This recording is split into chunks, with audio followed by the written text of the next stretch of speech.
साहब अम्बेडकर का संविधान सर्व समाज में भाईचारा पैदा करने की सलाह देता है। इसलिए बहन कुमारी मायावती जी ने हर जाति हर धर्म के भाइयों को सेवा पार्टी के अंदर ओहदा दे करके उनको सम्मानित करने का काम किया। नहीं कि यहाँ तो कांग्रेस और बीजेपी के लोग गुंडे बदमाशों को शरण देने का काम करते हैं अपनी सत्ता बचाने के लिए, लेकिन बहन जी ने 1,61,000 गुंडे बदमाशों को जेल की सलाखों में डालने का काम किया कर रहे हैं। आपको बताना चाहते हैं कि हम कौन सी मूवमेंट को लेकर चल रहे हैं। पूरे देश के अंदर जिस आवाज को आप लोगों को मालूम है, सदियों पहले जिस आवाज को दबा दिया गया था, महात्मा बुद्ध ने इस आवाज को बुलंद किया।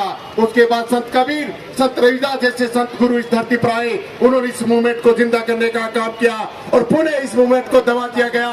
तो इस धरती पर महात्मा ज्योतिबा फुले, छत्रपति साहूजी महाराज, पेरियार रामास्वामी, बिरसा मुंडा जैसे महापुरुष इस धरती पर आए, उन्होंने इस मूवमेंट को बुलंद करने का काम किया। इतना ही नहीं, इस मूवमेंट को बार बार दबाने का काम किया गया। तो इस धरती पर बाबा साहब डॉक्टर भीमराव अम्बेडकर जैसे विश्व रत्न पैदा हुए, उन्होंने इस मिशन को पुनर्जीवित करने का काम किया।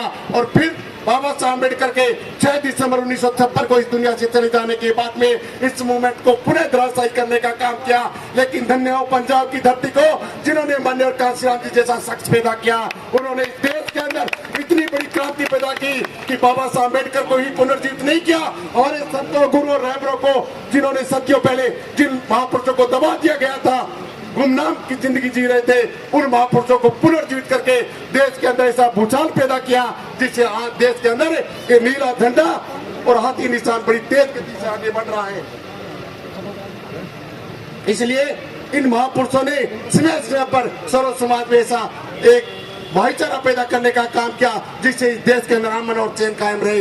मैं बताना चाहता हूँ साथियों, आप लोग इधर फील्ड में जाते हो, चौपाल पर बैठते हो, आपस में चर्चा होती है, ठाकुर समाज के भाई बैठे रहते हैं, उनके बीच में जाते हो तो साथियों आपको घबराना नहीं है, वो आप ही के भाई है, इसी देश के नागरिक है। लेकिन उनके बीच में जाकर के कहते हैं कि ठाकुर समाज के भाई है, हम अपने आप को उनसे प्रेज कर लेते हैं, उनको अपने मिशन के बारे में, इन संतों, गुरु और रहबरों के बारे में बताने का प्रयास नहीं करते। अगर हम लोग सच्चे मिशन है तो हमें बताना पड़ेगा इस देश के अंदर बाबा साहब अम्बेडकर को भारत रत्न देने का जब माननीय साहब कांशीराम जी और आदरणीय बहन कुमारी मायावती जी ने फैसला किया और तो वीपी सिंह जी को कहा इस देश के अंदर ठाकुर वीपी सिंह इस देश के प्रधानमंत्री बने, तब माननीय साहब कांशीराम जी और आदरणीय बहन कुमारी मायावती जी ने कहा कि हमें बाबा साहब अम्बेडकर को भारत रत्न चाहिए। अगर आप भारत रत्न देने के लिए सहमत करते हो, रजामंदी देते हो, तो हमारे 3 सांसद जीते हुए हैं, उनका समर्थन देने को हम तैयार है। जब वीपी सिंह ने इस बात को स्वीकार किया तो आदरणीय बहन कुमारी मायावती जी, माननीय कांशीराम साहब ने तीनों सांसदों का समर्थन देकर के वीपी सिंह ठाकुर जैसे को अम्बेडकरवादी व्यवस्था के सिस्टम में ढालने का काम किया और इस देश के प्रधानमंत्री बने।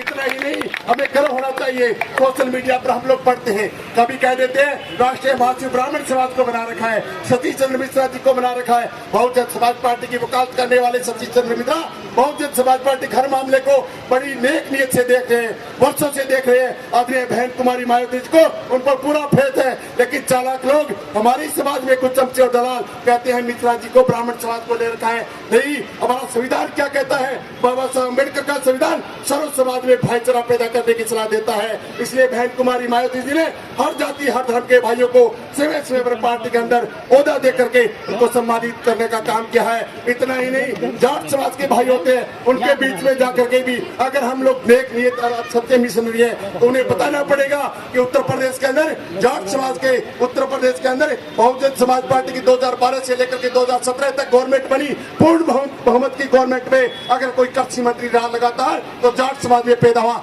लक्ष्मीनारायण बेनीवाल जी वहां मंत्री रहे। और किसी भी प्रदेश के अंदर लगातार किसान के बेटे को इस तरीके से लगातार कृषि मंत्री का ओहदा नहीं दिया गया। अगर ये काम किसी ने किया है तो आदरणीय बहन कुमारी मायावती जी ने किया है। मैं ज्यादा समय नहीं लेते हुए आपको बताना चाहता हूँ कि आप लोग को रात को इधर क्यों इकट्ठा किया गया है। उत्तर प्रदेश के अंदर बहुजन समाज पार्टी की 4 बार गवर्नमेंट बनी है। अगर आप लोग चाहते हो उत्तर प्रदेश की तरह इधर सत्ता प्राप्ति करना चाहते हो, अमन और चैन कायम करना चाहते हो, तो मैं बताना चाहता हूँ कि बहन कुमारी मायावती जी जिस दिन पहली बार सीएम बनी तो सारे के सारे कलेक्टर थे, उनको सामने बिठा लिया और सामने बिठा करके कहा कि गांव में जाकर के लिस्ट बना करके लाओ कौन ऐसे भाई हैं जिनके पास जमीन नहीं है, कौन ऐसे गरीब भाई हैं जिनके सर पर पक्का मकान नहीं है। तो लिस्ट बन करके आ गई, बहन जी की टेबल पर लिस्ट बन करके आई, भूमिहीनों की लिस्ट बन करके आई, सर्व समाज के भाइयों की। तो बहन जी ने 10-10 बीघा की जमीन, जो जमीन सरकारी पड़ी थी, क्योंकि बीएसपी का नारा है जो जमीन सरकारी है वो जमीन हमारी है, इस नारे को यथार्थ रूप देते हुए 10-10 बीघा के वहाँ जमीन काट के भूमिहीन भाइयों को दिया गया। और लाखों मकान जिनके छत पर मकान नहीं थे, कच्चे झोपड़ों में रहते थे, उनको पक्के मकान देने का काम अगर किसी सीएम ने किया है उसका नाम आदरणीय बहन कुमारी मायावती जी है। इतना ही नहीं, सारे के सारे जो एसपी डीआईजी थे उनको सामने बिठा लिया। 85 के 85 कलेक्टर उस समय हुआ करते थे उत्तर प्रदेश के अंदर, उनको सामने बिठाया, एसपी को सामने बिठाया, कहा कि जितने भी गुंडे बदमाश है उनकी लिस्ट बना करके लाओ। और बहन जी की टेबल पर 7वें दिन लिस्ट बन करके आ गई। जैसे ही 7वें दिन लिस्ट बन करके आई, बहन कुमारी मायावती ने जब लिस्ट देखी तो गुंडे बदमाशों की संख्या 1,61,000 लिस्ट बन करके आई। कितने अपराधियों की लिस्ट बन के आई? 1,61,000 गुंडे बदमाशों की लिस्ट बन करके आई। बहन जी ने अपने सरकार की परवाह नहीं की। यहाँ तो कांग्रेस और बीजेपी के लोग गुंडे बदमाशों को शरण देने का काम करते हैं अपनी सत्ता बचाने के लिए, लेकिन बहन जी ने 1,61,000 गुंडे बदमाशों को जेल की सलाखों में डालने का काम किया। ये काम आज तक किसी मुख्यमंत्री या प्रधानमंत्री तक ने भी नहीं किया है, ये आदरणीय बहन कुमारी मायावती जी ने करके दिखाया है। इसलिए साथ ही ज्यादा लंबी चौड़ी बात नहीं कहते हुए हमें माननीय मुख्य अतिथि जी को सुनना है, तो इसलिए मैं कहना चाहूंगा बाबा साहब अम्बेडकर की प्रतिमा इधर लगी है, इशारा करती है क्योंकि चित्र से चरित्र बनता है। ये बाबा साहब अम्बेडकर की तस्वीर में इशारा देकर कह रही है, ये मेरे समाज के भाइयों आप डरो मत, आप अपनी ताकत को इतना बुलंद कर लो। ये साथियों संविधान बदलने की जो चर्चा कर रहे हैं, संविधान के एक आर्टिकल में भी छेड़छाड़ न करके ऐसी उम्मीद के साथ हम गांव-गांव ढाणी में घूम रहे हैं। इसलिए बाबा साहब अम्बेडकर ने कहा था बकरे बनकर जिए अगर तुम, बकरे बनकर जिए अगर तुम तो बलि की बेदी पर चढ़ जाओगे एक दिन, फिर क्यों मुंह पे कटाते गला, शेर बनने बनाने का वादा करो, सर पर बांध लो कफन साथियों, राज अपना बनाने का वादा करो। आज अपना